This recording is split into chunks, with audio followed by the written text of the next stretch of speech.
We have started to discuss the radiation from an accelerated charged particle at low velocity. When you say low velocity, that means the motion of the particle is non-relativistic. Its velocity is much smaller than the velocity of light in free space, which is denoted by c. और इस regard आपने देखा था कि हमने आपसे कहा था पहले लेक्चर में कि एक वास्ट कॉन्सेप्ट है यह, इसीलिए इस लेक्चर को हम लोग दो पार्ट में डिवाइड करेंगे। और जो फर्स्ट पार्ट है इस लेक्चर का वह ऑलरेडी हम लोग कंप्लीट कर चुके हैं। अब ये दूसरा पार्ट है इस लेक्चर का। और जैसा कि आपने देखा था फर्स्ट पार्ट ऑफ लेक्चर में हम लोगों ने एक इम्पॉर्टेंट क्वांटिटी के लिए एक्सप्रेशन निकाला था, और वह क्वांटिटी था हमारा पॉइंटिंग वेक्टर।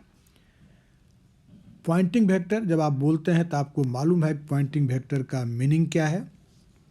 पॉइंटिंग वेक्टर का जो मैग्नीट्यूड होता है that is simply equal to the power flowing through unit area.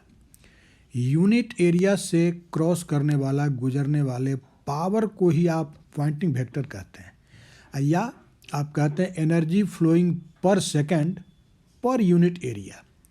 Energy flowing per second ही पावर हो गया, इसीलिए आप power flowing through unit area को बोलते हैं पॉइंटिंग वेक्टर। और फाइनली हमारा एम तो यही है कि हमारा चार्ज पार्टिकल जो पावर रेडिएट करेगा, एनर्जी पर सेकेंड जो वह रेडिएट करेगा उसी को जानना। इसीलिए हम लोगों ने first of all Poynting vector को फाइंड आउट किया था। तो आपको याद होना चाहिए फर्स्ट पार्ट में आपने पढ़ा है, उसी के कंटिन्यूएशन में यह है, दोनों पार्ट मिला करके यह लेक्चर कंप्लीट होगा। तो आपने पॉइंटिंग वेक्टर का एक्सप्रेशन फाइंड आउट किया था कि S R R subscript for radiation है, this is the pointing vector. और आपने फाइंड आउट किया था कि this is equal to 1/4 pi epsilon not times Q square A square divided by 4 pi C cube into R square sine square theta into N hat. Okay, याद है, ये आपने पिछले क्लास में पढ़ा है। एक्चुअली यहाँ जो एंगल है theta, what is this angle? In fact this theta is the angle between vector R, या आप कह सकते हैं n hat and acceleration a. R vector के डायरेक्शन का ही यूनिट वेक्टर एन हैट है। और आप देख रहे हैं कि हमारा जो पॉइंटिंग वेक्टर है ये ऑलरेडी एन हैट के ही डायरेक्शन में है, मतलब आर के डायरेक्शन में है। ठीक है, तो ये हमारा एक्सप्रेशन है जो हमने फाइंड आउट किया था फर्स्ट पार्ट के लेक्चर में। लेकिन अब आज के लेक्चर में हम लोग इनफैक्ट दो बातों को डिस्कस करने जा रहे हैं। पहले तो आप देखते हैं कि यह जो एस आर है यह थीटा डिपेंडेंट है।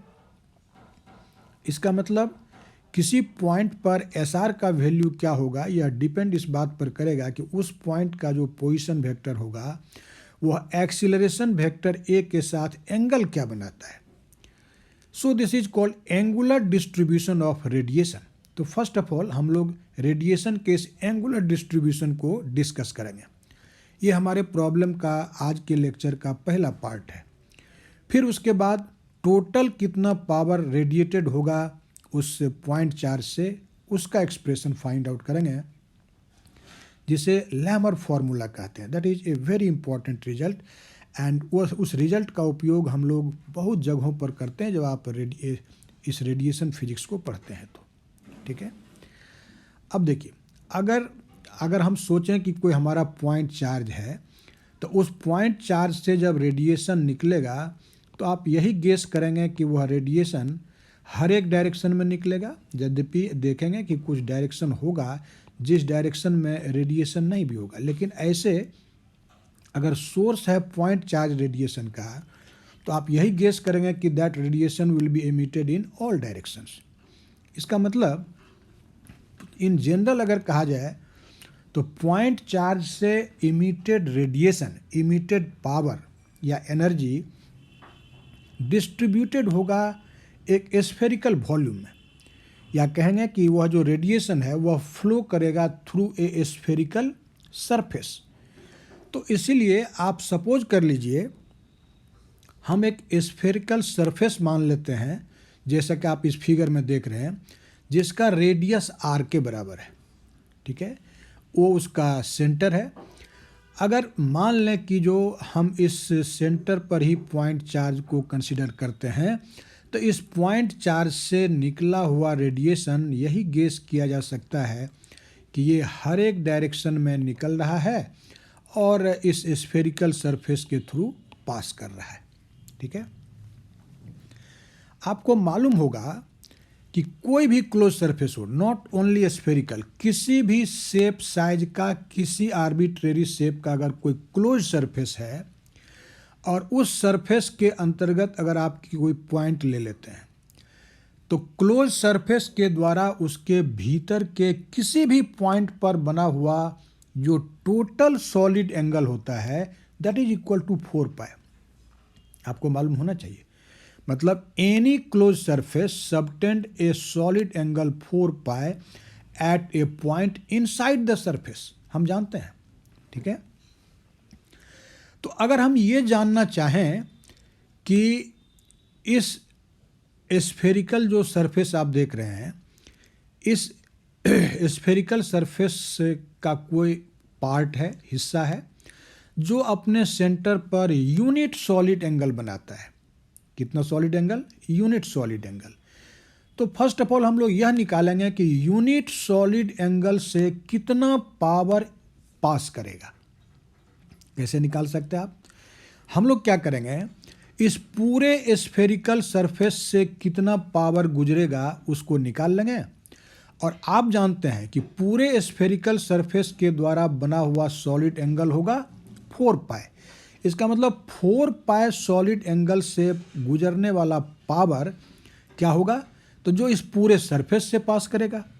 और तब जब 4 पाई सॉलिड एंगल से पास करने वाला पावर मालूम हो गया और आप जानना चाहेंगे कि यूनिट सॉलिड एंगल से कितना जाता है, तो क्या करेंगे, उसी पावर को 4 पाई से डिवाइड कर देंगे।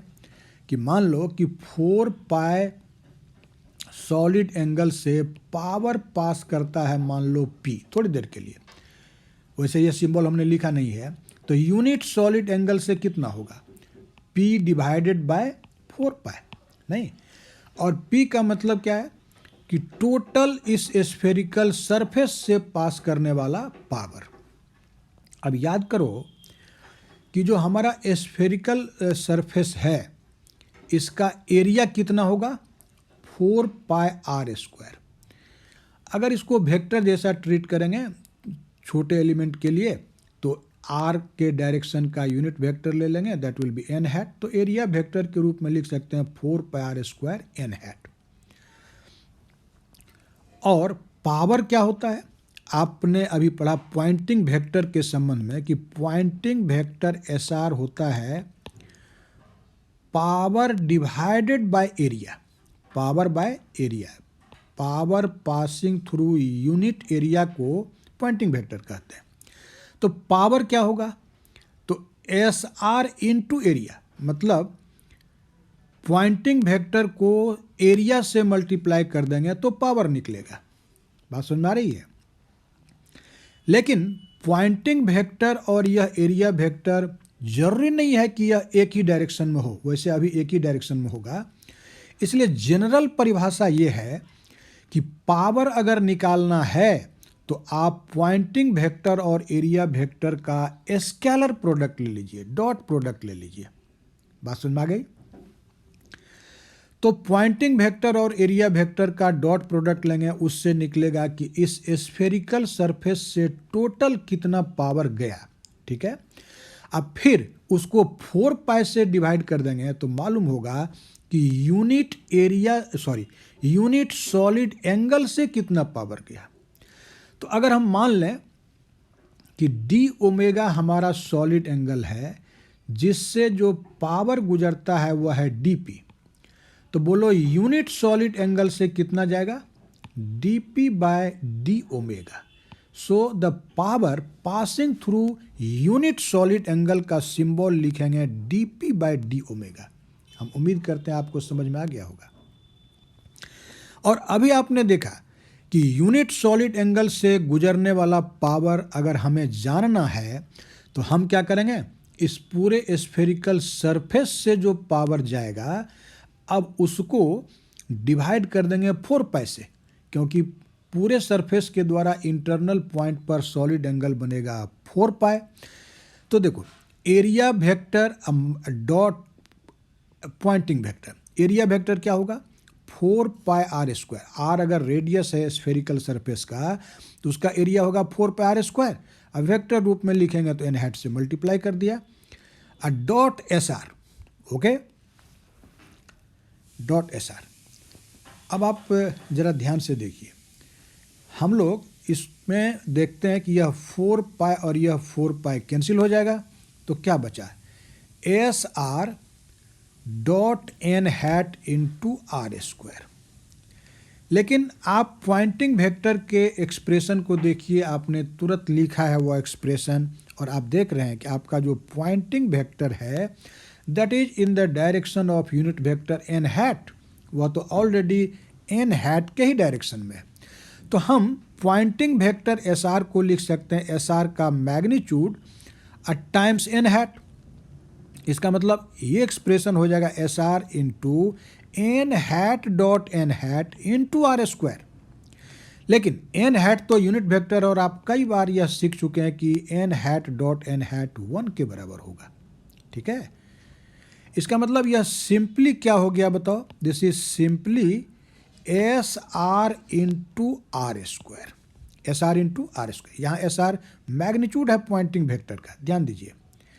अब एस आर का वैल्यू जो अभी आपने इक्वेशन ए में लिखा था वह पुट कर देंगे सिर्फ मतलब एस आर का मैग्नीट्यूड और उसको आर स्क्वायर से मल्टीप्लाई कर देंगे। तो आप ज़रा गौर से एस आर के एक्सप्रेशन को देखिए, अगर इसका मॉडुलस लोगे तो एन हैट का मॉडुलस 1 होगा, तो क्या होगा इसका मॉडुलस, मॉडुलस होगा 1/4 pi epsilon naught q square A square divided by 4 pi C cube into R square.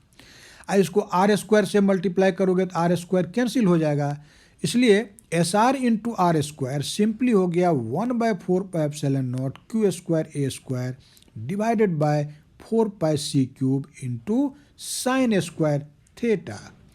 Okay, निश्चित रूप से आपने इस कैलकुलेशन को क्लियरली समझ लिया होगा। So you can see power passing through unit solid angle dp by d omega, this is equal to what, this is 1/4 pi epsilon naught q square a square by 4 pi c cube into sin square theta। ये result S R का value put करने से मिला है।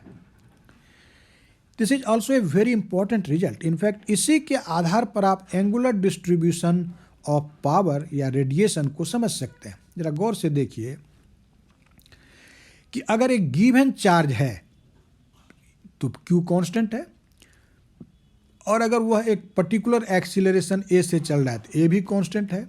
लेकिन unit solid angle किसी भी direction का लेंगे तो dp by d omega same नहीं होगा। ध्यान से देखिए, क्योंकि ये थीटा डिपेंडेंट है।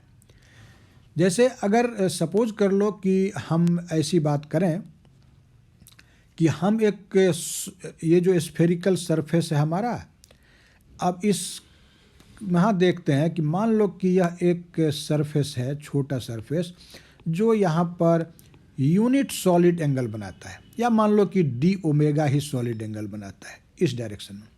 और फिर आपने एक दूसरा एलिमेंट्री सरफेस लिया, इसके द्वारा भी डी ओमेगा सॉलिड एंगल ही बनता है इस छोटे सरफेस के द्वारा इस पॉइंट पर।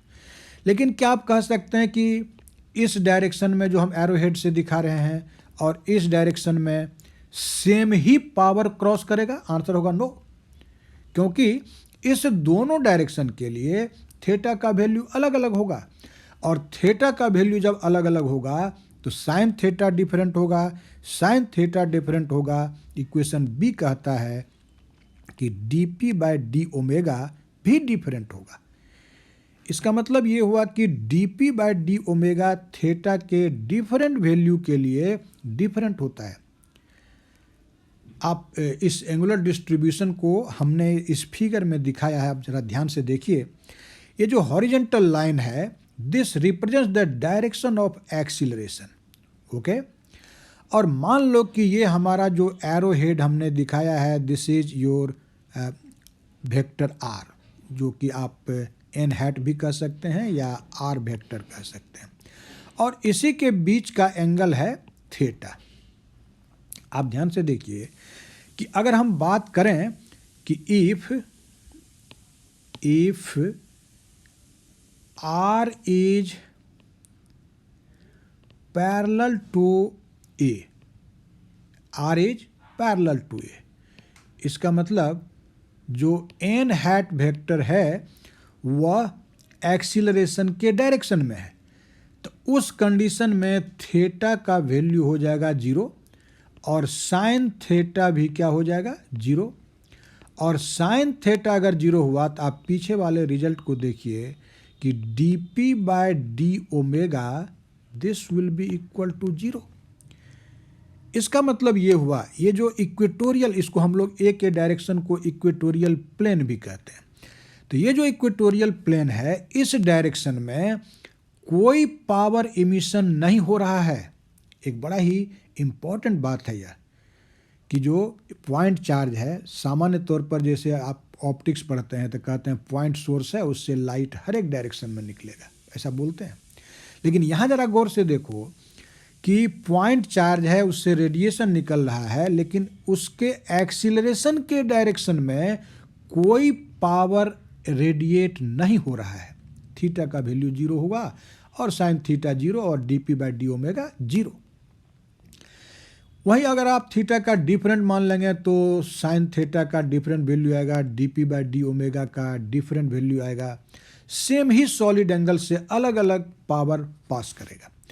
अब अगर मान लीजिए कि आप ऐसा सपोज कर लेते हैं कि r is perpendicular to A, R is perpendicular to A, मतलब वह N hat is perpendicular to A, तब बोलो थीटा कितना होगा, थीटा हो जाएगा पाई बाय 2, और ऐसी स्थिति में साइन थीटा का वैल्यू हो जाएगा 1, और आप जानते हैं कि साइन थीटा अगर 1 है तो यह उसका मैक्सिमम वैल्यू है। ऐसी स्थिति में आपका जो dp बाय डी ओमेगा है, actually this will B maximum, यह क्या होगा, मैक्सिमम होगा। आप इस फिगर को देखिए कि यहाँ पर dp by D omega sine square theta का प्रोपोर्शनल है, और ये जो डॉटेड लाइन हमने दिखाया इस डायरेक्शन में पावर रेडिएशन मैक्सिमम हो रहा है, पावर रेडिएशन मैक्सिमम, ठीक है। चूँकि साइन स्क्वायर थीटा है इसीलिए यहाँ पर दिखाया गया है कि चूँकि स्क्वायर है तो थीटा का वैल्यू, जैसे कि मान लो कि तुम 60 डिग्री लेते हो, ठीक है, साइन 60, तो आप साइन 60 को √3/2 कहते हैं। और अगर आप साइन 120 भी ले लें, माने इस तरफ भी, तब भी तो √3/2 होगा। इसीलिए यहाँ पर जो डॉटेड लाइन है उसके अबाउट यह कर्व सिमेट्रिक है, दोनों तरफ है। और एक्सीलरेशन के लाइन पर देखो कि पावर रेडिएशन हो ही नहीं रहा है, ठीक है। So this is the angular distribution of radiation. ये बहुत ही यूनिक रिजल्ट है, जस्ट लाइक क्वांटम मैकेनिक्स। जैसे आप कहते हैं ना कि जो एंगुलर मोमेंटम वेक्टर है क्वांटाइज्ड है, जबकि वह स्पेस में घूमता है मैग्नेटिक फील्ड के अबाउट, लेकिन हर एक डायरेक्शन में एंगुलर मोमेंटम नहीं रहता, कुछ पर्टिकुलर डायरेक्शन में रहता है। तो वैसे ही यहाँ पॉइंट सोर्स से पावर निकल रहा है, उसके बावजूद भी वह पावर हर एक डायरेक्शन में यूनिफॉर्मली नहीं निकलता है। एक्सीलरेशन के डायरेक्शन में तो पावर रेडिएशन हो ही नहीं रहा है। This is actually known as the angular distribution of radiation, ठीक है। अब आप यूनिट सॉलिड एंगल से कितना पावर इमिटेड हो रहा है, कितना पावर फ्लो कर रहा है, उसको जान गए एक्सप्रेशन। अब आप जान सकते हैं इजीली कि टोटल पावर कितना इमिटेड होगा। टोटल पावर, ये तो dp बाई डी ओमेगा का जो एक्सप्रेशन है वह किसको बताता है, power passing through unit solid angle. But what will be the total power, total जो पावर से मतलब हुआ कि जो टोटल जो 4 पाई का सॉलिड एंगल है उससे गुजरने वाला टोटल पावर कितना होगा, ये हम जानना चाहते हैं। यहाँ एक सोचने की बात है कि अगर ये dp/d यूनिफॉर्म होता, हर एक डायरेक्शन में पावर एक ही जैसा इमिटेड होता है, तब आपको जानना होता कि टोटल 4 पाई सॉलिड एंगल से कितना पावर इमिटेड होता है, तो सिंपली इसको 4 पाई से मल्टीप्लाई कर देते कि यूनिट सॉलिड एंगल से dp/d तो 4 पाई से कितना। लेकिन ऐसा नहीं कर सकते हैं। क्यों नहीं कर सकते हैं? क्योंकि आपने अभी तुरंत सीखा कि dp/d तो हर एक डायरेक्शन में सेम है ही नहीं। तो ऐसी स्थिति में हमको एक एलिमेंट्री सॉलिड एंगल मान लो डी ओमेगा, उसी से गुजरने वाला पावर निकालना होगा पहले, अब फिर उसको इंटीग्रेट कर देंगे तब टोटल पावर निकलेगा। Because power distribution is not uniform. जैसे अगर वेलोसिटी मान लो यूनिफॉर्म या स्पीड यूनिफॉर्म है और तुम डिस्टेंस निकालते हो तो सीधा कर देते हो कि v/t, लेकिन ये फॉर्मूला स्पीड इंटू टाइम बराबर डिस्टेंस कब बोलते हो? जब स्पीड कांस्टेंट है तब तो ठीक है। लेकिन अगर यह स्पीड वेरिएबल है, टाइम डिपेंडेंट है, तो क्या आप डिस्टेंस बराबर स्पीड इंटू टाइम कह सकते हैं? नहीं कह सकते, क्योंकि स्पीड का तो एक मान है ही नहीं। तब क्या करते हैं? तब हम लोग एलिमेंट्री टाइम, छोटा टाइम लेते हैं dt, जिसमें स्पीड को मानेंगे कांस्टेंट, और v/dt को इंटीग्रेट कर देते हैं, तब डिस्टेंस मिलता है। ठीक उसी तरह सोचिए, since this dp/d is not uniform, हर एक डायरेक्शन में यह सेम नहीं है, इसीलिए अगर आप टोटल सॉलिड एंगल 4 पाई से पावर कितना पास कर रहा है यह जानना चाहते हैं, तो ऐसा नहीं कर सकते हैं कि यूनिट सॉलिड एंगल से dp/d तो 4 पाई से dp/d इंटू 4 पाई, ये गलत होगा। क्या करना होगा? एक एलिमेंट्री एंगल मान लो ही डी ओमेगा, तो dp/d इंटू डी ओमेगा कर दो, तो ये सिंपली क्या हो गया, dp एलिमेंट्री पावर, और इसी को इंटीग्रेट कर देंगे तो हमको टोटल पावर मिलेगा। एक्चुअली यहाँ पर ये स्फेरिकल पोलर कोऑर्डिनेट का यूज ज़्यादा सुविधाजनक होगा, इसलिए स्फेरिकल पोलर कोऑर्डिनेट में हम dp/d इंटू डी के इंटीग्रल को फाइंड आउट कर लेंगे, that will represent the total power. हमको उम्मीद है कि आप इस लॉन्ग डिस्कशन के बाद इस फैक्ट को समझ गए होंगे कि हम टोटल पावर कैसे कैलकुलेट कर सकते हैं। Okay, now see, so I have mentioned here that the total radiated power can be obtained by integrating equation B over the entire sphere। entire sphere के लिए, पूरे sphere के लिए उसको इंटीग्रेट करना होगा। सो P बराबर हो जाएगा इंटीग्रल ऑफ dp। तो आप देखिए हमने लिखा है P equal to integral dp/d into d omega. Okay, और यहाँ जो 4 पाई लिखा है ये क्या इंडिकेट कर रहा है? ये इंडिकेट कर रहा है कि आप टोटल सॉलिड एंगल जो 4 पाई बनता है स्फीयर के द्वारा, उसके थ्रू टोटल कितना पावर जा रहा है उसको जानना चाहते हो। इंडिकेशन है, this is not limit, this is just an indication. अब देखिए dp/d का वैल्यू तो हम लोग जान चुके हैं, अभी तुरंत निकाला आपने, वह पुट कर दो। What is that? That is 1/4 pi epsilon not q² divided by 4 pi c³ times sign square theta, और जो डी ओमेगा है उस डी ओमेगा को ज्यों का त्यों लिख दिया। अब ध्यान से देखिए, सॉलिड एंगल का जो डेफिनेशन होता है, जैसे ये अगर हमारा स्फेरिकल सरफेस है और जैसा हमने कहा था कि एक एलिमेंट्री एरिया ले लो, मान लो ds, तो इस ds के द्वारा यहाँ जो सॉलिड एंगल बनता है इसी को आप कह रहे हैं डी ओमेगा। और सामान्य डेफिनेशन होता है सॉलिड एंगल का कि this is area divided by r²। So D omega will be ds/r²। जैसा कि हमने अभी आपसे कहा कि हम स्फेरिकल पोलर कोऑर्डिनेट में कैलकुलेशन करना चाहते हैं स्फेरिकल सिमेट्री के कारण, तो यहाँ जो एलिमेंट्री एरिया है ds, इसका वैल्यू हमें स्फेरिकल पोलर कोऑर्डिनेट में लिखना होगा। और आप ऐसा मैथमेटिकल फिजिक्स में पहले पढ़ चुके हैं कि elementary area ds spherical polar coordinate में क्या होता है, this is R square sine theta d theta into d phi. D phi जो आप स्फेरिकल पोलर कोऑर्डिनेट की अगर बात करते हैं तो 3 कोऑर्डिनेट होता है ना, R theta and phi. These are the 3 coordinates in spherical polar coordinate system.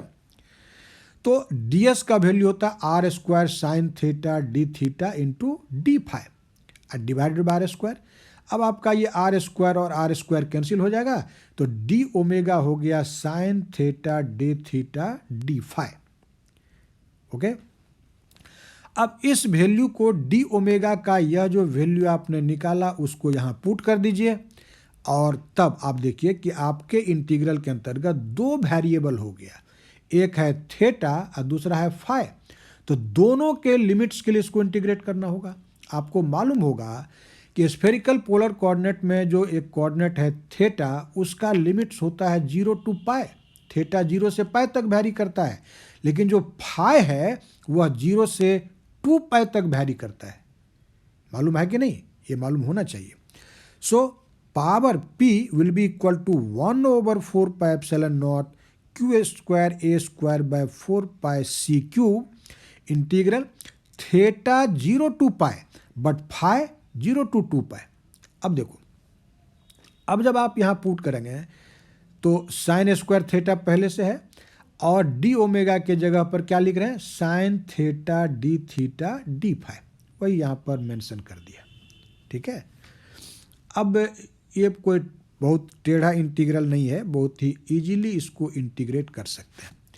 देखिए, तो p equal to 1/4 pi epsilon not times q square a square by 4 pi c cube, and d phi पर integral है और उसका limit है 0 to 2 पाई, और theta वाले पर 0 to pi. So this will be integral theta 0 to pi sine square theta sine theta d theta. बात सुन रही है, साइन थीटा डी थीटा। अब आप देखिए, अब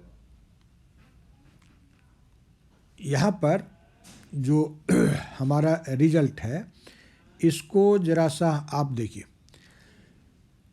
डी फाई का इंटीग्रल फाई होगा और लिमिट पुट करेंगे तो 2 पाई माइनस 0 दैट इज 2 पाई, इसलिए डी फाई का इंटीग्रल 0 और 2 पाई के बीच हो गया 2 पाई। अब सेकेंड इंटीग्रल को इवेलुएट करना है। बोलो, साइन स्क्वायर थीटा को क्या लिख सकते हो, 1 माइनस कॉस स्क्वायर थीटा लिख सकते हैं कि नहीं, 1 माइनस कॉस स्क्वायर थीटा। और यहाँ पर साइन थीटा डी थीटा ज्यों का त्यों है। ओके, फिर इसी को आप लिखिए 1/4 pi epsilon naught q square a square bye 2c cube. अब इस इंटीग्रल को 2 पार्ट में बांट सकते हैं, ध्यान से देखो, 1 इंटू साइन थीटा। सो पहला पार्ट हो गया integral 0 to 2 pi, sorry integral 0 to pi sine theta d theta, और फिर cos square theta sine theta d theta. ध्यान से देखिए कि हमने यहाँ एक टेक्निक फॉलो किया है, हमने लिखा है डिफरेंशियल ऑफ कॉस थीटा। आप बता सकते हैं कि डिफरेंशियल ऑफ कॉस थीटा क्या होगा? Differential of cos theta this is equal to minus sine theta d theta, minus sine theta d theta. Okay, और आपके एक्सप्रेशन में है साइन थीटा डी थीटा और यहाँ पर माइनस भी है, तो ये वाला माइनस और पहले वाला माइनस प्लस हो जाएगा, इसलिए हमने यहाँ लिख दिया प्लस। ध्यान से देखो, यहाँ क्या लिख दिया, प्लस। और हम इसको लिख सकते हैं इस रूप में कि integral 0 to pi cos square theta differential of cos theta. Okay,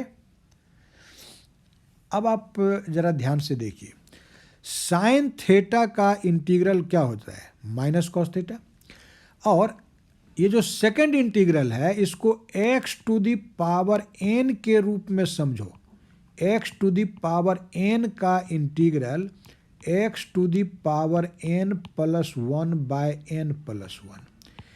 अब बताइए कि x के जगह पर है कॉस थीटा और n के जगह पर है 2। यहाँ पर देखो d कॉस थीटा, इस कॉस थीटा को x समझो, तो ये क्या हो जाएगा, x to the power 2 + 1 that is 3, x माना है कॉस थीटा को, this is cos cube theta divided by 2 + 1 that is 3। बात समझ में आई? इसलिए हमने सेकेंड इंटीग्रल को लिख दिया cos cube theta divided bye 3 और लिमिट्स है 0 to pi.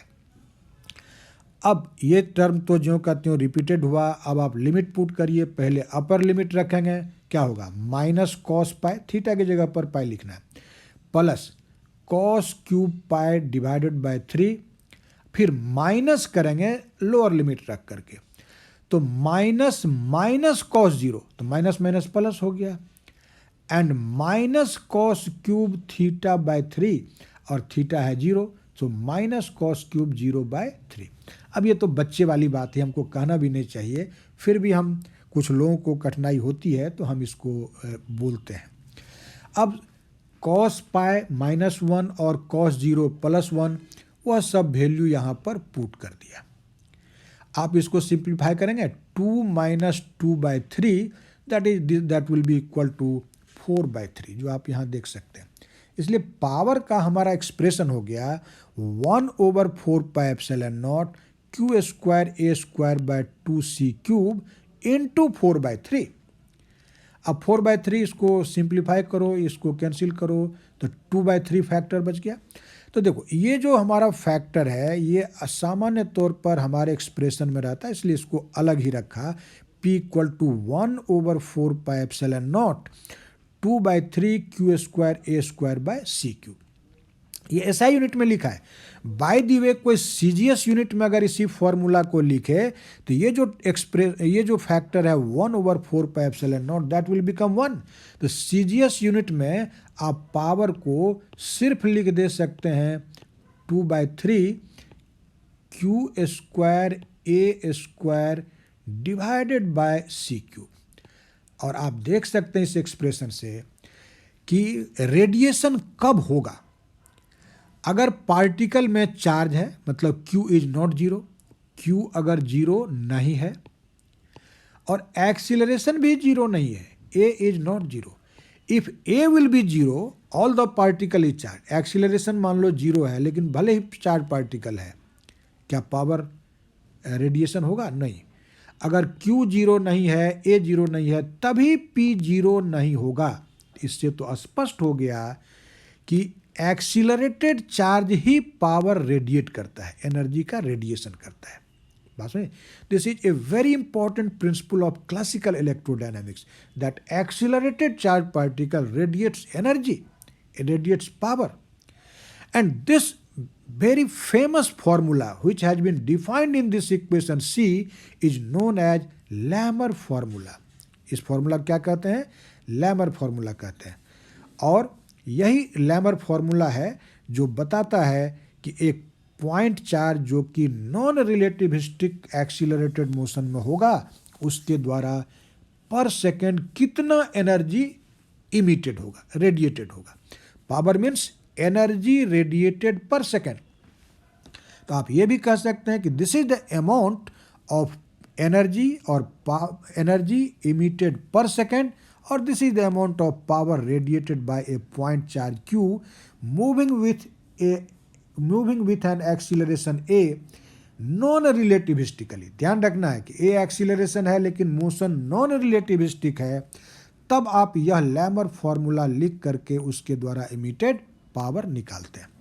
In fact this is the complete idea of power radiation by a point charge in accelerated motion with low velocity।